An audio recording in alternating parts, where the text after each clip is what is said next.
Movie के start होते ही हमें एक आदमी दिखाया जाता है जिसका नाम डैनियल होता है। वो अपने बेटे की पूल से बॉल निकाल रहा होता है। उसके बाद हमें एक बच्चा दिखाया जाता है जिसका नाम एरिक होता है और पिछले कुछ दिनों से उसके साथ अजीबोगरीब हो रहा था और वो ये कि उसे डरावनी आवाजें सुनाई दे रही थी रात में, जिसकी वजह से वो सो नहीं पाता था। इस बात की वजह से डैनियल की बेटे की नेचर बदल रही होती है। वो चुपचाप रहता था और उसका बिहेवियर चेंज हो रहा था। इस बात को देखकर उसके पेरेंट्स काफी ज्यादा परेशान होते हैं और एक साइकेट्रिस्ट को बुलाते हैं। वो डॉक्टर डैनियल से बेटे से बात करती है और तब वो बच्चा बताता है कि मुझे कुछ आवाज़ें सुनाई देती हैं रात को और वो आवाज़ें मुझे कहती हैं कि पेंटिंग्स बनाओ और ड्राइंग्स बनाओ। और ये बातें सुनकर डॉक्टर थोड़ी परेशान होती है। उसके बाद वो अपने उनके पेरेंट्स को बताती है कि ये सिर्फ उसकी इमेजिनेशन है, क्योंकि आप लोग रिसेंटली इस घर में शिफ्ट हुए हैं तो वो थोड़ा सा एडजस्ट नहीं कर पा रहा और कुछ इमेजिनेशन कर रहा है। इसके बाद वो डॉक्टर चली जाती है वहां से और रास्ते में उसके कुछ रेडियो से कुछ अजीब और गरीब आवाजें आने लगती हैं। जबकि दूसरी तरफ हम देखते हैं कि डैनियल का बेटा एक ड्राइंग बना रहा होता है। ड्राइंग के दौरान डॉक्टर के कान में एक मक्खी चली जाती है जिससे उसको काफी इरिटेशन होती है। उसके बाद आईज में उसके ब्लड आ जाता है और उसकी तबीयत खराब होने लगती है और उसका कंट्रोल छूट जाता है गाड़ी का और वो जाके एक ट्री के साथ टकरा जाती है और एक ट्री की एक ब्रांच आके उसके डॉक्टर के मुंह के आर पार हो जाती है और बहुत बुरे तरीके से उसकी डेथ हो जाती है। उसके बाद वो मक्खी उसके कान से बाहर आ जाती है। और दूसरी तरफ हम देखते हैं कि डैनियल के बेटे एरिक की ड्राइंग भी कंप्लीट हो चुकी है और उसने जो पेंटिंग ड्रॉ की है उसमें दिखाया गया है कि टेनियो में से कुछ खून आ रहा है। उस बच्चे का जो फादर होता है डैनियल, वो देखता है कि दीवार के एक हिस्से पे काफी ज्यादा मक्खियां हैं और उन मक्खियों से काफी परेशान था, इसलिए वो स्प्रे करके उसके जरिए भगा रहा होता है। तभी उसका बेटा उसे कॉल करता है और कहता है कि आके मेरी हेल्प कर दीजिए, पूल से बॉल बाहर निकाल दीजिए। फिर डैनियल अपने बेटे की बॉल निकाल देता है और साथ ही साथ उससे कहता है कि बिल्कुल भी तुम पूल के पास ना जाओ। तभी डैनियल की मदर उसको कॉल करती हैं और उसको शॉवर के लिए कॉल करती हैं। तभी उसको वॉशरूम में भी अजीब सी आवाजें सुनाई दे रही थी। इसके बाद वो बच्चा अपनी मदर से पूछता है कि क्या पापा मुझसे प्यार नहीं करते, वो मुझसे नफरत करते हैं। इस पे उसकी मदर बताती है कि नहीं, ऐसा बिल्कुल भी नहीं है, बल्कि तुम्हारे पापा तो तुमसे बहुत प्यार करते हैं। रात को डैनियल की वाइफ उससे पूछती है कि क्या आपने बच्चे से कुछ बात की है, जिसपे डैनियल कहता है नहीं, मैंने तो नहीं की। खैर वो समझ जाता है कि यकीनन एरिक ने उससे कोई बात की होगी तभी ऐसा कह रही है। फिर वो अपनी वाइफ को समझाने लगता है कि वो न्यू स्कूल जाएगा, फ्रेंड्स बनाएगा, वो ठीक हो जाएगा। इसके बाद उस वो दोनों इस बात को फिनिश करते हैं और उसके बाद फिर अचानक से आधी रात को आवाजें आने लगती हैं और इस पे वो डैनियल उठ के जाता है और डोर बंद करने के लिए जाता है। एनीवेज वो जब डोर को बंद करके वापस आता है तो देखता है कि उनका बेटा किसी से वॉकी टॉकी पे बातें कर रहा है। तभी बच्चे के रूम में अचानक से उसका टॉय प्ले हो जाता है। फिर वो बच्चा उस टॉय को बंद कर देता है, लेकिन तभी उसकी नजर पर्दे के पीछे पड़ती है और उसे रियलाइज होता है कि कोई है पर्दे के पीछे। इस बात की वजह से काफी डर जाता है और वापस अपने बिस्तर पे आ जाता है। लेकिन तभी उसे ऐसा लगता है जैसे कोई आहिस्ता आहिस्ता उसके पास आ रहा है और उसके मुंह पे हाथ रख लेता है। तभी डैनियल के हाथ से एक फ्रेम टकरा जाता है और फोटो फ्रेम गिर के टूट जाता है, जिससे डैनियल के हाथ पे चोट भी लग जाती है और खून आने लगता है। नेक्स्ट डे डैनियल की वाइफ आके उसे बताती है कि हमारी बेटी को स्कूल से निकाल दिया गया है क्योंकि इसने बहुत ही अजीब हरकत की। इसने वहां पर कबर्ड में छुप गया और प्रिंसिपल को भी इसने बाइट कर ली। इसी वजह से बच्चे की मदर उसे कहती है कि अब हर रोज तुम मुझसे डॉक्टर मिलने आएगी, जिसपे वो बच्चा कहता है कि डॉक्टर मर चुकी हैं। ये सुन के उसके बच्चे के पेरेंट्स काफी हैरान होते हैं और वो कहते हैं कि फजूल बातें कर रहे हैं। लेकिन थोड़ी देर बाद तो डैनियल के पास कॉल आती है और उसे पता लगता है कि वो डॉक्टर सच में मर गई है।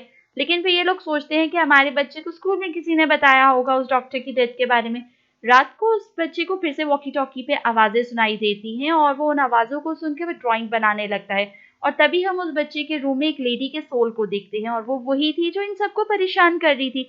और आज रात भी पूल के पास से किसी की आवाजें सुनाई दे रही थी। उसके बाद डैनियल उठता है चेक करने को और बाहर जाता है, और जब बाहर जाता है तो कुछ अजीब फील होता है, इसलिए वो अपनी गन लेकर जाता है। वहां पर जाके उसे अपने बेटे के कपड़े मिलते हैं, जिसकी वजह से वो परेशान हो जाता है और पूल की तरफ भागता है।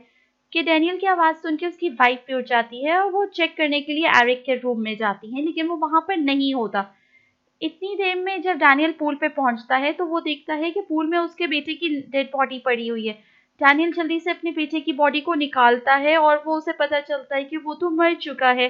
अपने बच्चे को खोकर उसके पेरेंट्स काफी ज्यादा दुखी हो जाते हैं। फिर उसके बच्चे की मदर डिसाइड करती हैं कि वो थोड़े दिन के लिए अपनी मदर के घर रहना चाहती हैं। फिर वो अपना सामान पैक करने लगती हैं, लेकिन तभी अचानक उसकी नजर पिलो पे पड़ती है जिसपे खून का निशान था। लेकिन वो सोचती है कि डैनियल के हाथ के चोट का ये खून होगा। एनीवेज वो चली जाती है वहां से और उसके बाद डैनियल बैठ के वो वीडियोस देख रहा था जहां वो लोग आए थे। और इस घर में आने के बाद एरिक बहुत ज्यादा एक्साइटेड था। ये देखकर वो बहुत ज्यादा इमोशनल हो जाता है। खैर वो उसके पास उसको कुछ आवाजें सुनाई देती हैं, तब वो टीवी बंद करके वहां से बाहर जाने लगता है, लेकिन टीवी अपने आप ऑन हो जाता है। फिर वो दोबारा से टीवी को बंद करता है और उसके बाद वो वॉकी टॉकी में हेलो हेलो करता है, लेकिन कोई भी आवाज नहीं आती।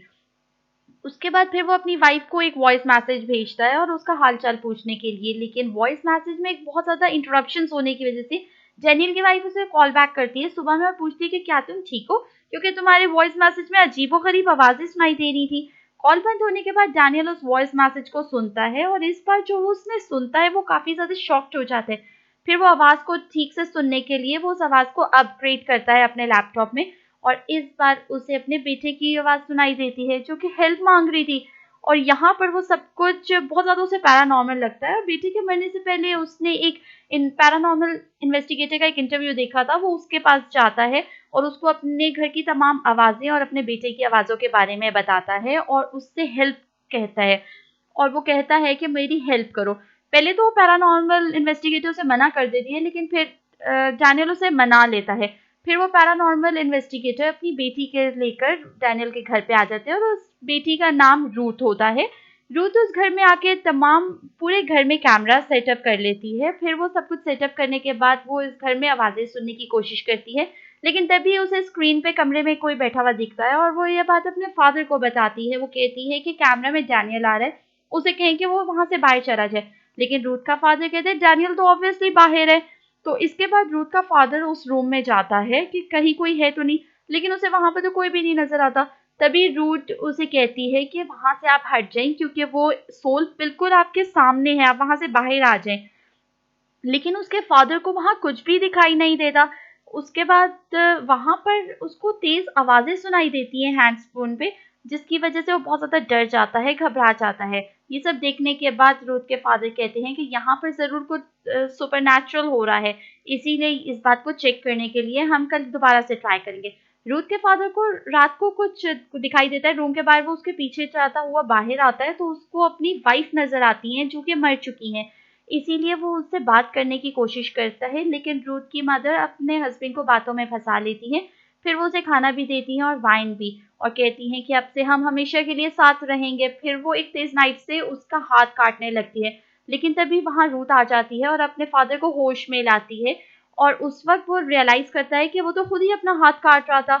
दूसरी तरफ हम देखते हैं कि डैनियल की वाइफ को किसी की कॉल आई है। वो जब उस कॉल को अटेंड करती है तो वो देखती है कि कॉल में तो उसका बेटा एरिक है। वो अपनी मदर को कह रहा होता है कि पापा घर पे किसी को ले आए हैं मुझे नुकसान पहुंचाने को। डैनियल की वाइफ उसे पूछती है कि बेटा तुम इस वक्त कहाँ पर हो, जिसपे वो बच्चा जवाब देता है कि मैं अपने बेड के नीचे छुपा हुआ हूँ। इसके बाद डैनियल के वाइफ ये आवाज सुन के फौरन से जाती है और डिसाइड करती है कि फौरन से अपने घर जाएगी। रूथ बाहर आके देखती है कि ट्री पे बहुत सारी बिल्लियों की डेड बॉडीज लटकी हुई हैं। जब डैनियल उन डेड बॉडीज को दफना रहा होता है तभी उसकी वाइफ वहां पर आ जाती है और वो उससे पूछती है कि ये कौन है और तुम इन्हें क्यों लेकर आए हो। इसके बाद रूथ वहां पर एक लेडी बुलाती है उसे अपने पास और उसे कहती है कि यहाँ से तुम चले जाओ, इस घर के बारे में, खतरे के बारे में बताती है। फिर डैनियल की वाइफ अपने बेटे को बेड के नीचे देख रही होती है। फिर थोड़ी देर बाद डैनियल की वाइफ को उसका बेटा एरिक नजर आता है। जब वो उसकी तरफ जाती है तो वो बच्चा फौरन से बेड के नीचे चला जाता है। जब वो बेड के नीचे देखती है तो वहां कोई भी नहीं होता और उसे कुछ पाँव नजर आते हैं दूसरी तरफ, और वो पैर अब बेड के ऊपर चढ़ रहे होते हैं। जब वो बेड के ऊपर देखती है तो वहां तो कोई भी नहीं होता। ये सब कुछ वो देखकर बहुत ज्यादा डर जाती है और वो यहाँ से भागने का सोचती है। जब वो भाग रही होती है तभी उसने पीछे किसी औरत को पाती है और वो औरत उसके मुंह पे हाथ रख लेती है। फिर रूथ का फादर डैनियल को इस घर के बारे में बताता है कि इस घर में काफी सालों पहले एक विचेस को टॉर्चर किया गया था और उसे मारा गया था, और जो बिल्लियों की डेड बॉडीज ट्रीज पे मिली है वो सारी बिल्लियां असल में किसी ब्लैक मैजिक रिचुअल में इस्तेमाल होती थी। इन सभी के दौरान डैनियल की वाइफ को खुद को फांसी लगा के सुसाइड कर लेती है और विंडो से नीचे कूद जाती है, जहां पर डैनियल की वाइफ के बाद उसके भी कान से खून और मक्खी निकल रही है। अपने बेटे के बाद अपनी वाइफ को खोने की वजह से डैनियल पूरी तरह से टूट जाता है, लेकिन वो डिसाइड करता है कि मैं ये बात जरूर पता लगा के रहूंगा कि मेरे बेटे और मेरी वाइफ को किसने मारा है। तभी अचानक डैनियल को अपना बेटा और अपनी वाइफ दिखाई देते हैं, लेकिन जैसे ही वो कर्टन हटाता है वहां तो कोई भी नहीं होता। तभी अचानक उस पे कोई हमला कर देता है। रूथ जब जो देख रही होती है फुटेज डैनियल की वाइफ का, वो नोटिस करती है कि जब डैनियल की वाइफ ने खुद को फांसी लगाई थी उस वक्त वो घोस्ट भी उधर मौजूद था।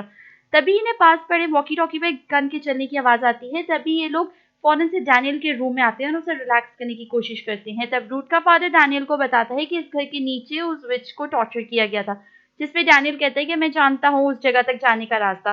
फिर डैनियल उसी दीवार को तोड़ता है जहाँ पर बहुत सारी मक्खियां थी।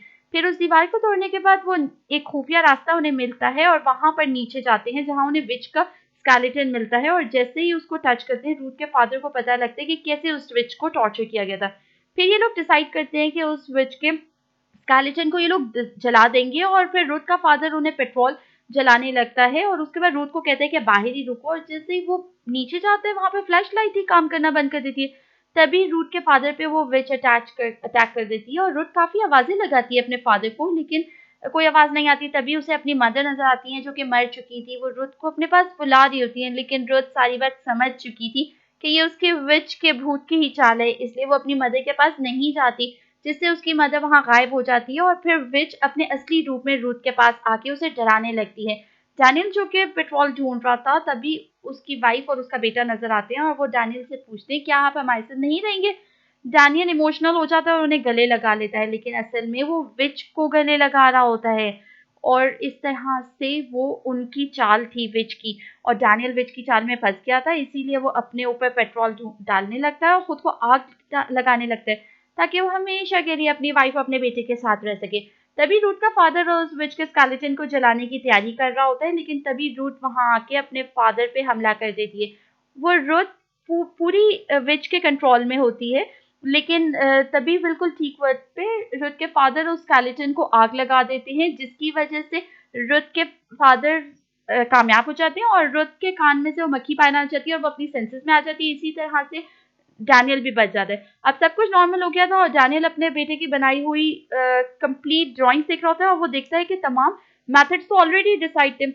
एक ड्राइंग देख के उसे कुछ याद आता है कि वो उसी उसी रात को याद आता है कि एक रात को वो मक्खी उसके कान में गई थी और पोजेस किया था, और उसने ही अपने बेटे को पूल में डबो के मारा था और फिर वो वापस आया था और फिर वो मक्खी उसके कान से निकल गई थी और खून का ड्रॉप उस पिलो पे निकल गया था, जिसकी जो उसकी वाइफ ने भी नोटिस किया था। ये सब जानने के बाद डैनियल को काफी ज्यादा दुख होता है और उसे अपने किए पे अफसोस होता है और पछतावा होता है, इसीलिए वो पूल के पास जाता है और खुद को शूट करके मार डालता है।